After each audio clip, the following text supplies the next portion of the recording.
ఐ9 media ప్రేక్షకులకు నమస్కారం. నేను మీ అంజయ్యని. తెలుగుదేశం పార్టీ సీనియర్ నాయకులు, చీరాల తెలుగుదేశం పార్టీ ఇన్ఛార్జ్ మద్దుల మాలకొండతో మనం ఉన్నాం. చీరాల నియోజకవర్గంలో కష్టకాలంలో పార్టీకి బాధ్యతలు చేపట్టి తన భుజస్కంధాలపై మోసుకొని పార్టీ క్యాడర్కు నేను ఉన్నానంటూ భరోసా ఇస్తూ ముందుకు సాగుతున్నారు. అసలు చీరాల కాన్స్టిట్యున్సీలో అభివృద్ధి జరిగిందా లేదా, పార్టీ క్యాడర్ పరిస్థితులు ఏంటి మొత్తం తెలుసుకునే ముందు ఒకసారి మనం కూడా ఆయనతో మాట్లాడే ప్రయత్నం చేద్దాం. నమస్కారం సార్. నమస్కారం. చీరాల నియోజకవర్గంలో అంటే గత 2019 ఎన్నికల్లో పార్టీ ఓడిన తర్వాత చీరాల కాన్స్టిట్యున్సీలో తెలుగుదేశం పార్టీ గెలిచారు. కరణం బలరామకృష్ణమూర్తి అనుకోని కొన్ని పరిణామాల నేపథ్యంలో పార్టీ మారడం జరిగింది. అక్కడి నుంచి చీరాల నియోజకవర్గంలో తెలుగుదేశం పార్టీకి నాయకత్వం లేక పార్టీ చాలా దెబ్బతిందనమాట. 2.5 years క్రితం మీరు బాధ్యతలు చేపట్టారు. కష్టకాలంలో పార్టీ పరిస్థితి ఎలా ఉంది చీరాల్లో? చాలా బాగుంది. రాష్ట్ర వ్యాప్తంగా అన్ని నియోజకవర్గాల కంటే కూడా చీరాల్లో ఉన్నటువంటి ప్రజలు ఎక్కువ భాగం తెలుగుదేశం పార్టీకి, ఆ భావజాలానికి దగ్గరగా ఉన్నారు. ఇక్కడ మేము పనిచేసామా లేకపోతే మేము కష్టపడ్డామా అనే దానికంటే కూడా ఈ ఊళ్ళో ఎక్కువ భాగం తెలుగుదేశం నేపథ్యం కలిగినటువంటి ప్రజలు ఉన్నారన్నది వాస్తవం. సార్, ఈ అంటే తెలుగుదేశం పార్టీ నుంచి పార్టీ మారిన బలరామకృష్ణమూర్తి ఈ 5 ఏళ్ల కాలంలో చీరాల కాన్స్టిట్యున్సీలో అభివృద్ధి ఏమైనా చేశారా లేదా? రాష్ట్రం మొత్తం కూడా ఏ ఎమ్మెల్యే కూడా వైసీపీ గవర్నమెంట్లో ఎక్కడా అభివృద్ధి చేసినటువంటి దాఖలాలు లేవు. అదే పరిస్థితి చీరాల్లో కూడా ఉంది. ఏదో కొద్ది భాగం మున్సిపాలిటీకి సంబంధించినటువంటి చిన్న చిన్న రోడ్లు తప్ప ఎక్కడ కూడా వాళ్ళు డెవలప్మెంట్ చేయడానికి వాళ్ళకి సంబంధించిన అక్కడక్కడ కొన్ని బిల్డింగ్స్, అంటే వాళ్ళకి సంబంధించినటువంటి కొన్ని బిల్డింగ్స్ తప్ప ఏ రకంగా కూడా ఇక్కడ ఒక రోడ్ వేసిన పాపన పోలా, ఒక ఎత్తిపోతల పథకం గురించో లేకపోతే ఇంకో వాటర్ ఇరిగేషన్ కానీ, మంచినీళ్ళు ఇవ్వడం కానీ ఎటువంటి కార్యక్రమాలు ఈ నియోజకవర్గంలో కూడా జరగలేదు. అది బలరామకృష్ణమూర్తి కాబట్టి ఇంకొకరైనా సరే ఈ కాలం ముందు మాత్రం ఎవరికి ఇక్కడ అభివృద్ధి అయితే లేదు. సార్, బాపట్ల జిల్లాలో అన్ని పార్టీల్లో చాలామంది ఉన్నారు నాయకులు. అటు కరుణం బలరామకృష్ణ కావచ్చు, ఇటు కొండయ్య కావచ్చు, అటు పోతుల రామారావు కావచ్చు, పోతుల సునీత కావచ్చు, మంచి కృష్ణ కావచ్చు. అంటే బలమైన చీరాలకి నాయకత్వం బాగానే ఉంది. అన్ని పార్టీల్లో సమన్వయం జరుగుతుంది వాస్తవంగా. అది కానీ ఒక టీడీపీకి మాత్రమే, అంటే కొండయ్య అంటే ఒక వర్గానికే పరిమితం అయ్యారా అనే ఒక మాట బలంగా వినిపిస్తున్న మాట వాస్తవం. దాన్ని మీరు ఎట్లా మాట్లాడతారు? అది అవాస్తవం. ఎందుకనంటే నేను ఒక వర్గానికి నాయకుడిని కాదు. ఈ ఊళ్ళో ఉన్నటువంటి బడుగు బలహీన వర్గాలకి ఒక బీసీగా నేను ఎక్కడ కూడా కనీసం నా వెనకాల నా పేర్లు కూడా యాదవ్ అనేటువంటిది కూడా ఉచ్చరించకుండా నేను కొండయ్యగానే చీరాల ప్రజలకి పరిచయం అవుతున్నాను. అంటే ఎక్కడ కూడా నేను ఒక వర్గం పట్ల, ఒక వ్యక్తి పట్ల, ఒక ప్రాంతం పట్ల నేను లేను. అందరి మనసులో ఒక బలహీన వర్గాల అభ్యర్థిగా మాత్రమే ఉన్నాను తప్ప ఒక వర్గానికి ఎక్కడా కూడా నేను కట్టుబడలేను. అటువంటిది ఏమన్నా ఉంటే పలానా వర్గానికి మీరు ఉన్నారని మీరు చూపించవచ్చు ఎవరైనా సరే. సరే, ఇంకొక సమస్య. ఇప్పటి వరకు మీరు చీరాల ఇన్ఛార్జిగా బాధ్యతలు చేపట్టిన తర్వాత చీరాల నియోజకవర్గంలో ఎలాంటి సమస్యలు మీరు గుర్తించారు? చిల్లర పనులు గమనించాను. ఇక్కడ చిల్లర వ్యవహారాలు పెద్దరికంగా, ఉందాతనకంగా ఆ నాయకులకు ఉన్నటువంటి చరిష్మా గత 40 సంవత్సరాలు రాజకీయాల్లో ఉన్నటువంటి వ్యక్తుల్లాగా నేను చూడలే. సో ఆయన చేయలేకపోవచ్చు, ఆయన కిందోళ్ళు చేశారుగా. ఈ ఊళ్ళో నేను ఈ ఊరికి రావడానికి ప్రయత్నం చేస్తే నాతో పాటు అనేక వందల మంది, వేల మంది నడవడానికి ప్రయత్నం చేస్తూ వస్తే వాళ్ళందరినీ బళ్ళు కానీ అన్నీ అక్కడ ఆపిచ్చేసి 8 కిలోమీటర్లు నడిపించాడు అతను నన్ను. అలాగే ఈ ఊళ్ళో ఎప్పుడు బ్యానర్లు కట్టినా ఆ బ్యానర్లని ఏదో ఒక సాకు చెప్పి చింపడం. అలాగే కేవలం 2 వార్డుల ఎలక్షన్లో 12 అప్లికేషన్స్ నామినేషన్స్ వేస్తే 2 మాత్రమే చెల్లుతున్నాయి, మిగతా వాళ్ళు ఎవరి చెల్లవు అని చెప్పేసి చింపించాడు. అంటే ఇది ఒక చిల్లర రాజకీయం అని నేను అంటాను. కానీ ఆయన స్థాయికి తగ్గట్టుగా రాజకీయం చేయలేదని నా అభిప్రాయం. ఓకే సార్, ఎస్పెషల్లీ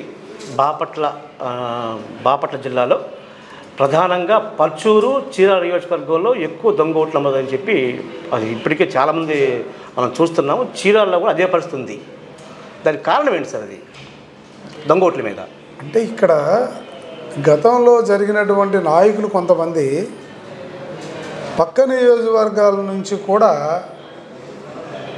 కొంతమందిని వాళ్ళ సామాజిక వర్గాలు అనండి, లేదా వాళ్ళకి స్నేహాలు ఉంటాం కానీ అలాంటివి కొన్ని కొంతమందిని ఇక్కడ పక్క నియోజకవర్గ ఓటర్స్ని ఇక్కడ పెట్టిన మాట యథార్థమే. అయితే చాలా వరకు ఈ మధ్యకాలంలో ఏమైందంటే మొన్న దాదాపు ఒక 25,000 అప్లికేషన్లు ఇక్కడ చీరాల ఆర్డీఓ దగ్గరికి రావడం జరిగింది. చాలా వరకు పరిష్కరించబడ్డాయి, కానీ అక్కడక్కడ ఇంకా కొన్ని అంటే డోర్ నంబర్స్లో ఎక్కువ ఓట్లు ఉన్నటువంటి దాఖలాలు కూడా ఉన్నాయి. వాటి మీద కూడా మేము ఎప్పటికప్పుడు కంప్లైంట్స్ పెడుతున్నాం. మరి ఏ మేరకు వాటిని పూర్తిగా రిమూవ్ చేస్తారనేది మాకు కూడా అర్థం కావట్లేదు. రిమూవ్ చేస్తారేమో అని ఎక్స్పెక్ట్ చేస్తాం. అంటే మీరు ఎందుకు చేయలేకపోతారు? మేము చేయలేకపోవడం ఏముంది, ఎప్పటికప్పుడు ఆర్డీఓ దృష్టికి తీసుకెళ్తున్నాం. మా దగ్గర నుంచి ఎంప్లాయీస్ ఉన్నారు. మేము ఖచ్చితంగా ఊళ్ళో మొత్తం కూడా complete door to door verify చేసాము. ఎక్కడెక్కడ మిస్టేక్స్ ఉన్నాయో, ఎన్ని డెత్ కేసులు ఉన్నాయో, ఏ రకంగా ఉన్నాయో అవన్నీ కూడా మేము ఇచ్చాం. ఎందుకంటే ఒక పక్క నుంచి మేము భవిష్యత్తు గ్యారంటీ కార్యక్రమాలు చేస్తున్నాం, వాటరు అలాగే సభ్యత్వ నమోదు కార్యక్రమాలు చేసాం. వీటన్నిటిలో చూసినప్పుడు అనేకమైనటువంటి విషయాలు ఎక్కడికక్కడ బయట పడుతూనే వచ్చినాయి. బయట పడకపోవడం ఏముంది, బయట పడుతూనే వస్తున్నాయి, ఎప్పటికప్పుడు తెలియజేస్తాం. అయితే మా రోడ్డు మీదకి వచ్చి గొడవ చేసి తగదా పెట్టుకునే పరిస్థితి రావట్లేదు. ఎందుకనంటే అవతలోడు కూడా వాడు కూడా సైలెంట్గానే ఉన్నాడు. వాళ్ళు ఏదో వచ్చేసి మామూలుగా ఆ ఓట్లు చేర్చి ఈ ఓట్లు చేర్చి అనేది ఏం లేదు. వాళ్ళు కూడా ఇక్కడ ఒక నేపథ్యం ఏంటంటే ఆ ఓటర్స్ నా మనుషులే కదా అనేది వాళ్ళ అభిప్రాయం. ఎవడికాడు ఇక్కడ ఉన్నాడు వీళ్ళంతా నా మనుషులే కదా అని ఎవడికాడు అనుకుంటున్నాడు. రేపు ఓటు వేసినప్పుడు కదా ఎవరి మనుషులు ఎవరు తెలిసేది. అది పరిస్థితి ఇక్కడ. సార్ ఇంకో విషయం సార్, అంటే టీడీపీ జనసేన ఉమ్మడి కూటమిలో భాగంగా చీరాల కాన్స్టిట్యున్సీలో ఒకవేళ చీరాల జనసేన పార్టీకి టికెట్ ఇవ్వాల్సి వస్తే మీ పరిస్థితి ఏంటి? ఏమంటే అది పై వాళ్ళు తీసుకోవాల్సిన నిర్ణయం. నాకు తెలిసినంత వరకు ఈ చీరాలలో జనసేన పార్టీకి టికెట్ లేదండి. ఎందుకనంటే ఇక్కడ ఊరికే ఏదో జనసేన వచ్చింది, లేదా బీజేపీ వచ్చింది, ఇంకో పార్టీ వచ్చింది, లేదా ఎంఎం కొండే ఉన్నాడు, మేమంతా ఇక్కడ మేము గెలుస్తామా గెలవమా అంటే అసలు పార్టీకి అంటూ ఒక ఎజెండా ఉంది. అనేక రకాల సర్వేలు ఉన్నాయి. ఏ సర్వేలో చూసినా కూడా టీడీపీయే గెలుస్తుందని చెప్పే సంగతి తప్ప మీకు ఇంకో పార్టీ గెలుస్తుందని ఎక్కడ ఏ సర్వేలోనూ లేదు. అందువల్ల ఎట్టి పరిస్థితుల్లో కూడా మేమైతే జనసేనకి ఇది వెళ్తుందని నేను అనుకోను. ఒకవేళ మీరు అన్నట్టుగా మీరు అంటున్నారు అయితే చేస్తారని, అధిష్టానం ఏం చెప్తే అది మేము చేయాల్సిన పద్ధతి తప్ప ఊరికే ఆయన నిర్ణయాలు తీసుకుంటే చెప్తాం, అయ్యా మీరు మళ్ళీ ఒకసారి సర్వే చేసుకోండి, ఇది టీడీపీ గెలుస్తుందో లేదో తెలుసుకొని చేయండి, ఊరికే ఎక్స్పెరిమెంట్లు చేయొద్దని అయితే చెప్పగలం మేము. ఒకవేళ రేపు రానున్న ఎన్నికల్లో అంటే నోటిఫికేషన్ వచ్చినట్టే మీకు ఒకవేళ టీడీపీ అధిష్టానం ఒకవేళ టికెట్ మీకు ఇవ్వలేకపోయి కొత్త వ్యక్తికి ఇస్తే మీరు సపోర్ట్ చేస్తారా లేదా? ఇప్పుడు అసలు ఆ ప్రశ్నే లేదండి. మీకు ఎందుకు అందరికీ అనుమానం వస్తుందో నాకు తెలియదు, కానీ మొట్టమొదట 23 నెలల క్రితం నన్ను ఈ ఊరు పంపిస్తున్నప్పుడే క్యాండిడేట్గానే డిక్లేర్ చేసే పంపించారు.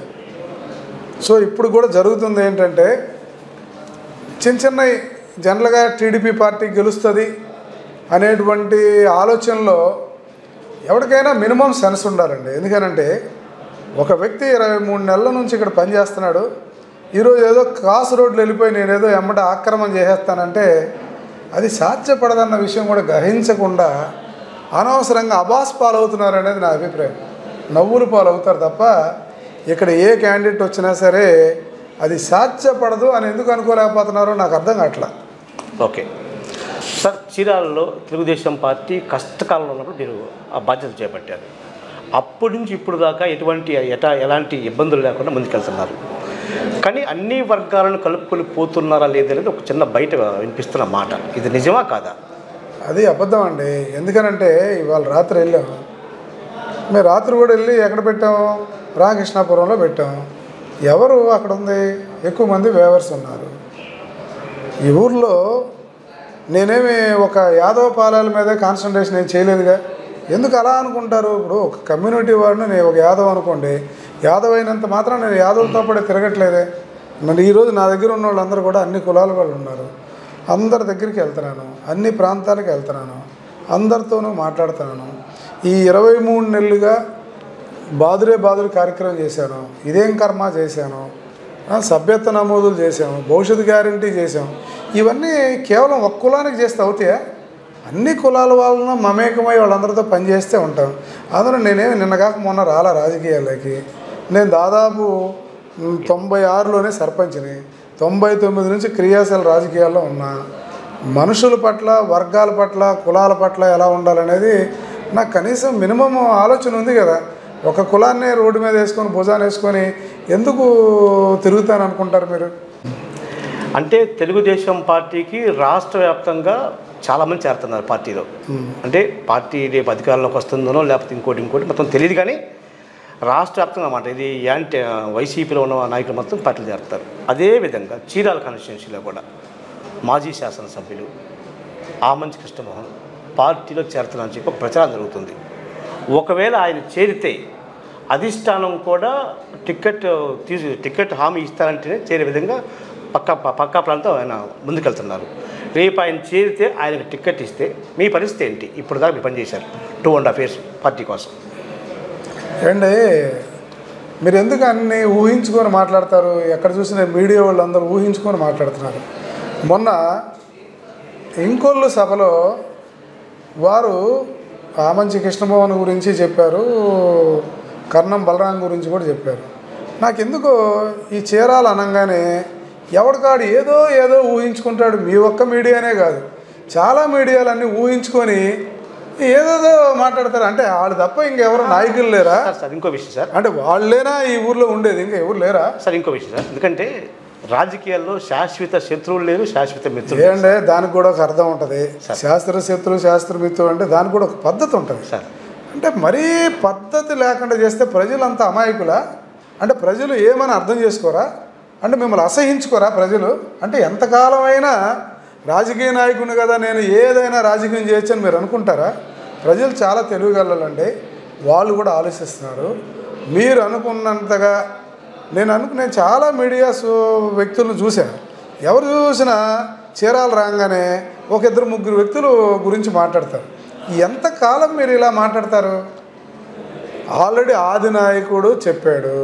మీరు అన్నట్టుగా అన్నీ కేవలం అలానే అనుకుంటే మరి జగన్మోహన్ రెడ్డి కూడా గెలవాలి. ఇప్పుడు ఎట్లా గెలవాలి?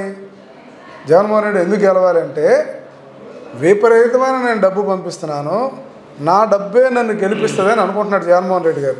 ఇవాళ అట్టర్ ఫెయిల్ అయిపోతున్నాడు. ఈ రాష్ట్రంలో జగన్మోహన్ రెడ్డి అనేవాడు కనుమరుగైపోయే రోజు వస్తుంది. మరి డబ్బే గెలిపించిన మీరు అనుకున్నట్టుగా రాజకీయాల్లో ఏ మాత్రం ఎథిక్స్ లేకుండా, నామ్స్ లేకుండా ఎక్కువ కాలం రాజకీయాలు చేయాలంటే ఎంతమంది? మరి ఎందుకు గెలవలేదంటే మొన్న ఎలక్షన్లో మీరు ఆయన గురించి చెప్తున్నారు. మొన్న మొత్తం వైసీపీ వేవ్ నడిచింది, ఎందుకు గెలవలేదు? ఎందుకు అనుకుంటారు మీరు పద్దాకి ఇలాంటి విషయాలు? కాబట్టి అది కరెక్ట్ కాదు. నేను ఆయన గురించి నాకేం వ్యతిరేకత ఏం లేదు. మీరు అడిగిన దానికి నేను చెప్పే సమాధానం ఏంటి, తెలుగుదేశం పార్టీ ఆల్రెడీ ఆ నాయకుడు క్లియర్గా చెప్పేశాడు. ఇక దాన్ని మనం మాట్లాడుకోవడం అనవసరం. సార్, మీరు అనుకున్నట్టు చీరాలలో ఎలాంటి ఇబ్బందులు లేకుండా తెలుగుదేశం పార్టీ మీకే టికెట్ ఇస్తే గెలుస్తారా లేదా? ఒకవేళ గెలిస్తే మెజారిటీ ఎంత వస్తుంది సుమారు? 100% నేను గెలవడం అనేది నాకు నేనుగా నా సెల్ఫ్ డబ్బా వాయించుకోక్కర్లా. మీరు ఎక్కడైనా ఏ ప్రజలైనా అడగండి, 100% ఎంఎం కొండయ్య అనేవాడు గెలుస్తున్నాడు, దాంట్లో అనుమానమే లేదు. అయితే ఇవాళ మాకున్న అంచనా ఏంటంటే మినిమం 25,000 పైన మాకు మెజారిటీ వస్తుందని మా ఎక్స్పెక్టేషన్. సార్, 2019 ఎన్నికల్లో రాష్ట్ర వ్యాప్తంగా టీడీపీ ఓడిపోయింది, అయినా బలంగా చీరాల గెలిచింది టీడీపీ. ఆనాడు గెలుపుకి ప్రధానంగా పద్మశాలీలు, దేవాంగులు బాగా సపోర్ట్ చేశారు. 19లో యాదవులు కూడా చేశారు, ప్లస్ యాదవులు కూడా చేశారు. రేపు జరగబోయే ఎన్నికల్లో అంటే కరుణా బలరాం పార్టీ మారాడు కాబట్టి రేపు ఒకవేళ మీరు పార్టీ పోటీ చేస్తే ఈ 3 వర్గాలు ప్రధానంగా మీకు సపోర్ట్ చేస్తాయా లేదా చీరాల్లో? ఈ రోజుకి ఆ రోజుకి మార్పు ఏమి లేదండి. ఆయనైతే పార్టీ మారాడు తప్ప ఇక్కడ ఉన్నటువంటి ఓటర్స్ ఎవరు కూడా చెక్కు చెదరినటువంటి అభిమానంతో టీడీపీ పార్టీతో మక్కువతో ఉన్నారు. పార్టీ ఆయన మారాడు కానీ ఇక్కడ ఓటర్స్ మారలేదు. కొద్దిమంది ఎవరో నాయకులు ఒక 4-5 ఆయన వెనకాల ఉండొచ్చు, కానీ ఇప్పటికీ అప్పటికి ఇంకా ఎక్కువ శాతం ప్రజల్లో దీని పట్ల అవగాహన పెరిగింది. తెలుగుదేశం పార్టీ మీద మక్కువ పెరిగింది. ఎందుకంటే జగన్మోహన్ రెడ్డి గారు ఇచ్చే పాలనలో వ్యతిరేకత ఇంకా ఎక్కువైపోయింది. అప్పటికంటే ఎక్కువ ప్రపంచం ఇంకా ఇప్పుడు నడుస్తుంది. అవును. కానీ ఇంకో విషయం సార్, అంటే రాష్ట్ర వ్యాప్తంగా తెలుగుదేశం పార్టీ జనసేన కూటమికి మంచి వేవ్ వస్తుంది, అంటే గాలి బాగా వీస్తుంది అనమాట. ఇప్పుడు ఈ టైంలో టికెట్ తీసుకోగలిగితే మేము గెలుస్తామనే ఒక ధీమా అభ్యర్థులు వచ్చింది. అందుకని ఇన్ఛార్జీలుగా ఉన్నప్పటికీ డబ్బులు పెట్టేవాళ్ళం లేకపోతే ఇంకోటి చేసేవాళ్ళం వాళ్ళు తీసుకొచ్చే విధానం దృష్టిలో అధిష్టానం తీసుకుంటుందని ఒక చిన్న భావన మాత్రం వచ్చిందనమాట. అంటే ఈ టైంలో ఏమవుతుందంటే పార్టీ కోసం కష్టపడ్డ నాయకులకి టికెట్ లేకపోగా కొత్తగా డంపయ్యే వాళ్ళకి టికెట్లు ఇస్తారని చెప్పి ఒక ప్రచారం జరుగుతుంది. అది ఎంతవరకు న్యాయమా, సమంజసమా? అలా కాదండి. ఇప్పుడు పార్టీలో ఉన్నటువంటి ఎవడైనప్పుడు నా వరకే మీరు చూసుకోండి సార్, నాకంటే సమర్థుడైనటువంటి నాయకుడు ఈ నియోజకవర్గానికి ఇంతవరకు రాలా సార్. నేను ఓపెన్గా నేను చెప్పడం కాదు, మీరు ఎంక్వైరీ చేయండి. ఏదైనా సరే దేంట్లోనైనా సరే అన్నిట్లోనూ నేను ఉన్నప్పుడు నీకు ఇంకొకటి గురించి ఎందుకు ఆలోచిస్తారు? ఎక్కడో ఒక దగ్గర కొన్ని సందర్భాల్లో కొన్ని కారణాల వల్ల ఏదైనా అక్కడ ఈక్వేషన్స్లోనో లేకపోతే అక్కడ కొన్ని సీట్లు అటు ఇటు మారడంలోనే ఇబ్బంది పడ్డారు తప్ప అసలు బాబు గారు ఇచ్చిన ప్రతి క్యాండిడేట్ కూడా అన్ని రకాలుగా సమర్థత, ఈనాడు కాలానికి తగ్గట్టుగా ఆర్థికమైన రిసోర్సెస్ కానీ అన్నీ కూడా ఉన్న వాళ్ళనే సెలెక్ట్ చేసి పంపించారు. ప్రత్యేకంగా ఎవరో కొంతమందికి సీట్లు రాలేదు అని అంటే దానికి అక్కడ ఉన్నటువంటి స్థానికంగా ఉన్నటువంటి పరిస్థితులు, అంటే ఇప్పుడు 5 సంవత్సరాల నాడు ఒక రకమైన ఆలోచన చేసాము, 5 ఏళ్ల తర్వాత కొన్ని మార్పులు జరగచ్చు.